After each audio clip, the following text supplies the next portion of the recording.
I'm 6'4", make well over 100K a year, and I'm black at that. Let's take you, for example, and me, and we go to your girl. Odds are I'm gonna take that bitch.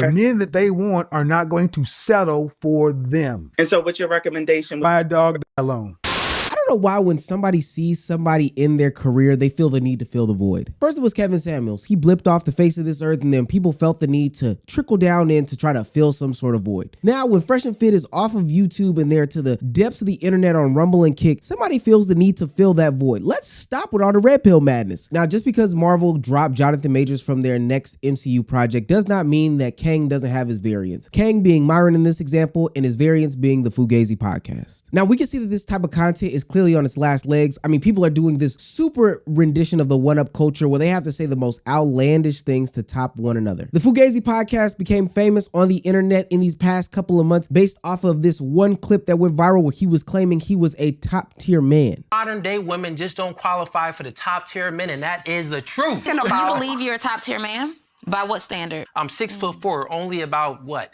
8% of the entire world is 6'4". I make well over 100K a year, and I'm black at that if you add that on. So just if we're speaking about those figures, the things that women are attracted to, no, I'm not gonna toot my own horn, but I'll let you do the math. Okay, before we go, what's your math saying? The conversation and the words that are coming out of the mouth of someone like you, I would never consider top tier. A top tier man is also a man that is extremely desirable by way of his character.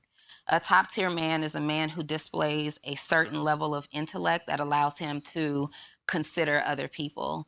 A top tier man, they lead with love, not with dictatorship, right?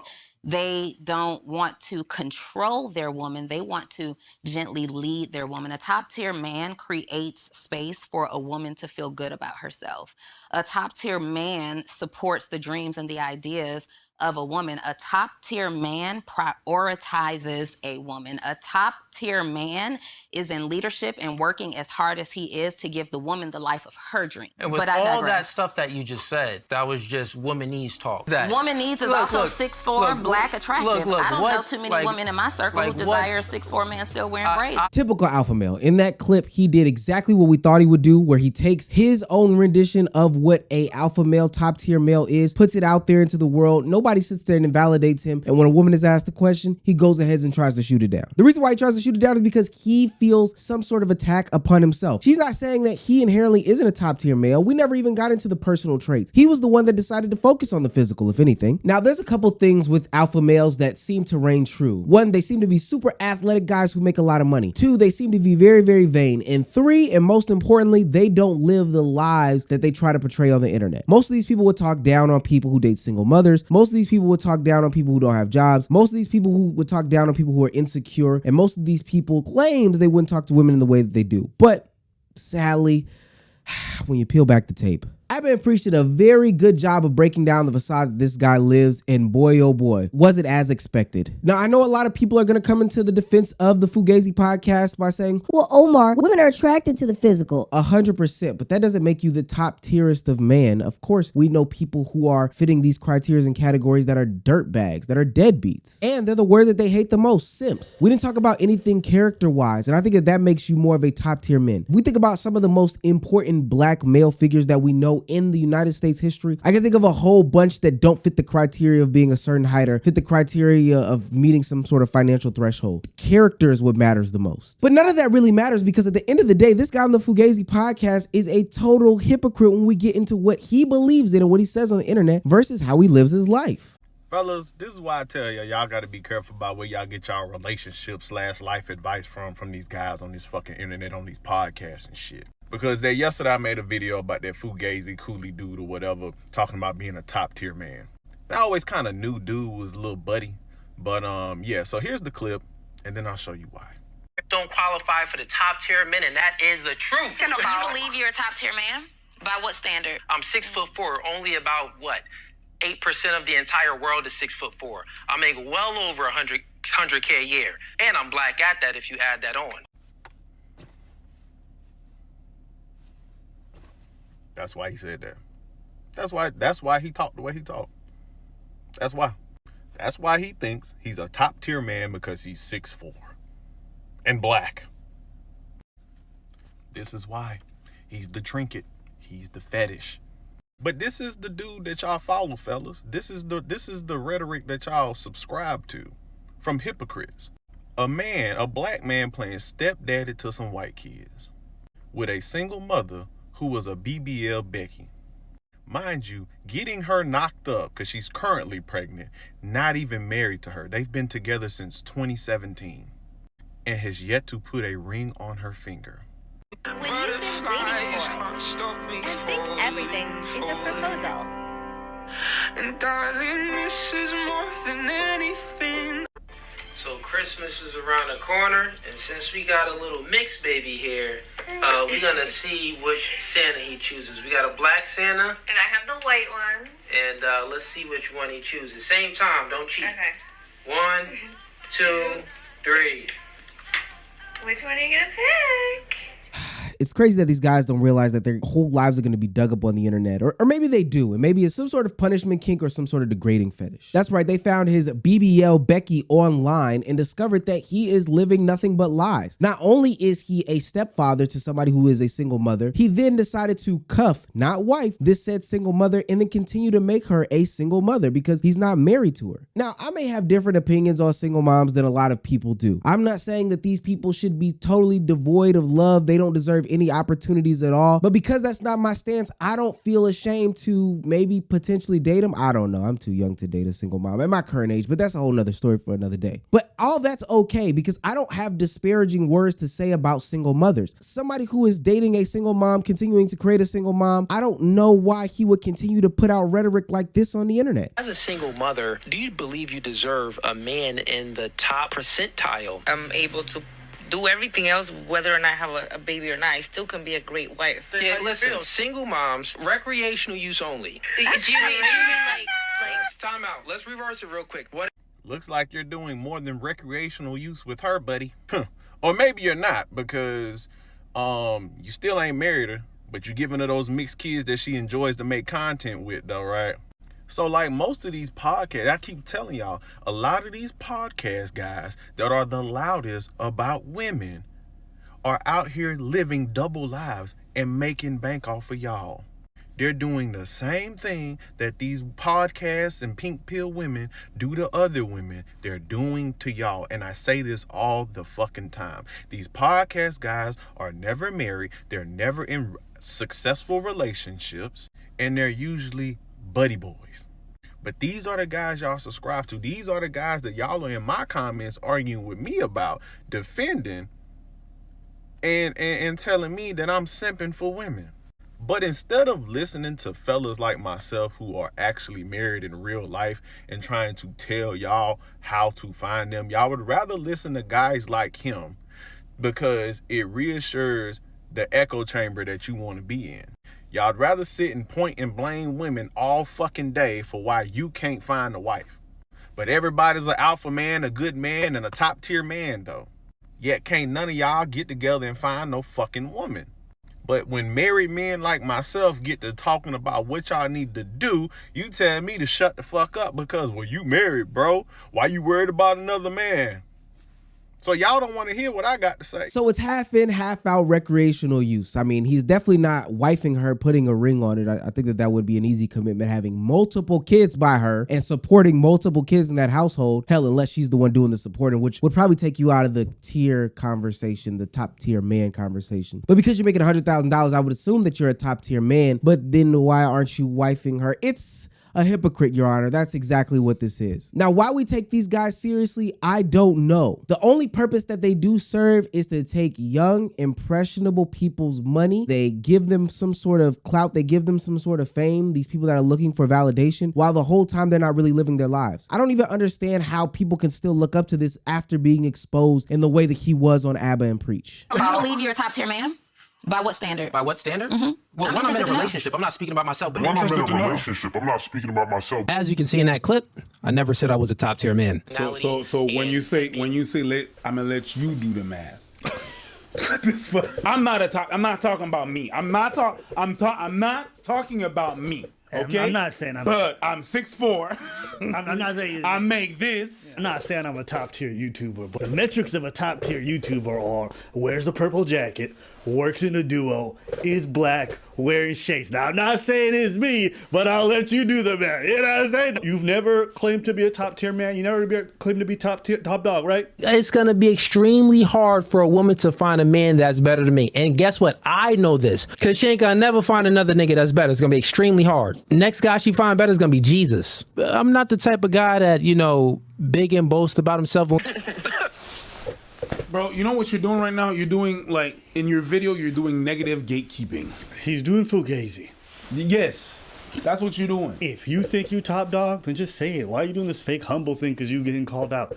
You look two-faced, you look like a clown, that's why your fan base calling you out. Yes, that's what you think you are. Alpha male goofballs like this love saying, hey, women don't take accountability well, but women are emotional, and this dude is contorting backwards like he's in Cirque du Soleil trying to tell me he ain't sniffing his own asshole. Could you imagine meeting LeBron James, who you thought your whole life was a 6'8", successful, built man, and he was like fat and short and stout in real life? That's what this is like to some of these guys. I already know. After his response to the backlash, people found a bunch of holes in the situation. I mean, he is not only a walking hypocrite, he's a walking contradiction as well. First thing that he said was he wasn't talking about himself in the conversation of being a top tier man. But then you go ahead and you give a list to describe yourself to a T. Well, I don't know if he makes $100,000, but he's definitely 6'4". And the question was, do you feel like you're a top tier male? So why would you not be describing yourself? And also, if you have this fantasy of a top tier male, and it's only about the physical things, that makes you a top tier bottom. And then the continued efforts to deflect the situation was just a clear showing of him being totally insecure and ultimately him profiting off of it. And then the explanation as to why he's dating single mothers and why it's okay for him to be a single father, trying to garner some sort of empathy or sympathy. Let's point and laugh. All we can do is point and laugh at a joke like this. Meanwhile, in the situations where he invites people up on stage to talk, he does the same tired Kevin Samuels bit. And I'm only saying Kevin Samuels bit because they've exaggerated this, what was supposed to be moment of good helping by bringing people on and them sharing their real world experience. They've exaggerated it to something that is just totally disgusting. He gives them zero grace, and I mean zero grace in these conversations. I'm a man, so I'm the leader in my relationship. My woman submits to me. Imagine my woman submitting to another nigga? Mm-hmm. What? Mm-hmm. So now let's reverse it, right? You a female, he's your leader. He dominated someone else. He ain't submit to no one else. So you feel what I'm saying? So, like, that's why I tend to say men, when they get cheated on, or a woman is being promiscuous, the men do tend to, you know, take it a lot harder. Cook your man a meal if he woke you up at 2 a.m. No. Just being honest. What about you, Kiki? It all depends on how I'm feeling. All right, it depends. Oh, another depends. It depends on the situation. Here's another question. If an intruder broke inside the house, would you or would you not expect your man to go downstairs and handle that break at the door? Natasha. Absolutely. Allie. Yes. Kiki. All I'm saying is if you don't, it's over after that. Yeah, I would expect that. What I've heard was that a woman's wifey duty is based off her feelings, right? It depends on how I feel. But the man's duty of protecting you, it's mandatory. How is it a fair deal? Women are making their own money because it's a way of not being controlled by a very toxic man. When a woman makes money, her standards go up. And most men can't meet those standards, so she suffers from her own characteristic traits of being assertive and dominant and making that money. So I'm saying she falls short because her standards go up. Most guys don't meet those standards, so there's less men that she has to choose from.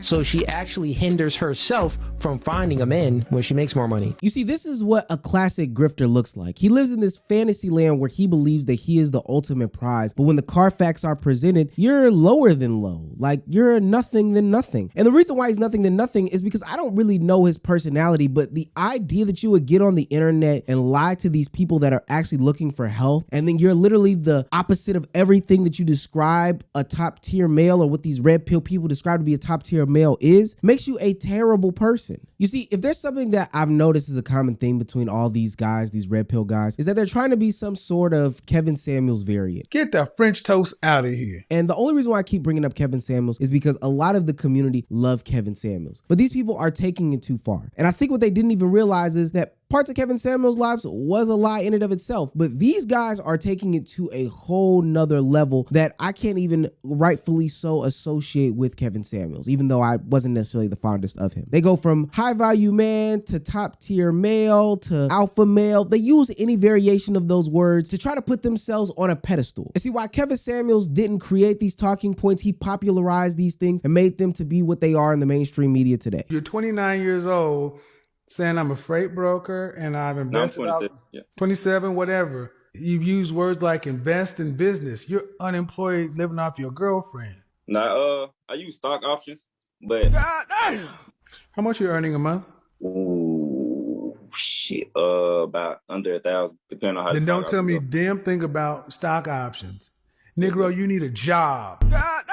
Get off YouTube, get off Instagram, get off TikTok, get off your ass and go to work. On a scale from 1 to 10, how tall are you? I'm 5'10". 5'10". How much do you weigh? Uh-oh. I weigh about... To what? Depending on the day, between 280 to 285. So you're a fat... Yeah. So you think a 5'10", almost 300-pound dude, how much money you make? 400 every 2 weeks. So you make 400 every 2 weeks. So you make 800 a month. You make less than $10,000 a year. Okay. But how many 20-year-olds was Henry? Hold on. Dude, I was a 20-year-old and I was making far more money than that. In the 80s, where minimum wage was $3.35 an hour. So I need to hear it. How long? You got a big... Huh? You have a big... I mean, it's above average. I ain't know Ron Jeremy. No. I asked you if you had a big... I didn't say it was above average. I don't know what that is, really. You know if you got a big or not. Stop the bullshit. Every dude know whether or not he got a big... I know I got a big... You don't know? And I think that the values that Kevin Samuels is preaching here aren't necessarily the worst things, but most importantly, you have to be consistent. You can't judge these other people and then when you go home at night, do something totally different. There's no other place in which that will work. You can't say that you're getting better from a health and fitness perspective, going to the gym, but then going home and eating cakes and cookies and pies. You can't say that you want to be the best Muslim you can be and then going home and ordering pepperoni pizza. You can't say that you want to be an alpha male, high value male, top tier male, whatever you want to say, and date a single mother, be a single father, and then foster kids in a broken home. Like, it just doesn't work like that. One problem that I really have with this whole new rhetoric or new spin on what K. Samuels did is the fact that they're making these guys out to be totally useless. Being a high value male or not being a high value male does not mean that you are useless. You still have purpose in life. There's just still levels in which you need to climb to get to the pinnacle where you want to be or need to be. But the way that they paint these messages is so black and white with one stroke up and one stroke down. There's nothing in the middle. There's no shading. There's nothing like that. And then ultimately it makes people take these extreme stances or extreme measures to get to the level in which they want to be at, but ultimately forgetting that there are middle grounds. There are levels in which that you have to take steps on in order to build to this thing. And it honestly makes you be robotic as opposed to human. See, what Fugazi did, and a lot of people are calling him out for it, is make you seem less human and more like a piece of meat. And the problem with that is the whole thing that you're trying to get away from is women treating you like a piece of meat. So then you turn to a male to treat you like some sort of piece of meat. You're more than just your bank account. You're more than just your physical appearance. Those things can be the front facing things, but to be a top tier man, it's not necessarily just in the eyes of women and what makes you attractive to them. A top tier male leads by example. A top tier male impresses on everybody, not just people that he has desires for sexually. A top tier male is not this goofball Fugazi podcast dude who is sitting here constantly lying about his life, or any of these other alpha males who lie about their lives. They don't go on the internet, berate and get in screaming matches with women. They don't sit there and try to make podcasts out of doing these double standard, pit each other against each other questions. They have jobs. They do things in their community that are positive. They make impact. They don't do this weirdo stuff that these internet clowns are doing. And more importantly, they're not fostering a whole bunch of kids by some woman who also has other kids and then coming on trying to garner sympathy and crying on the internet for some sort of validation. That's what those weirdos be doing. It's not an alpha male, it's an alpha bitch.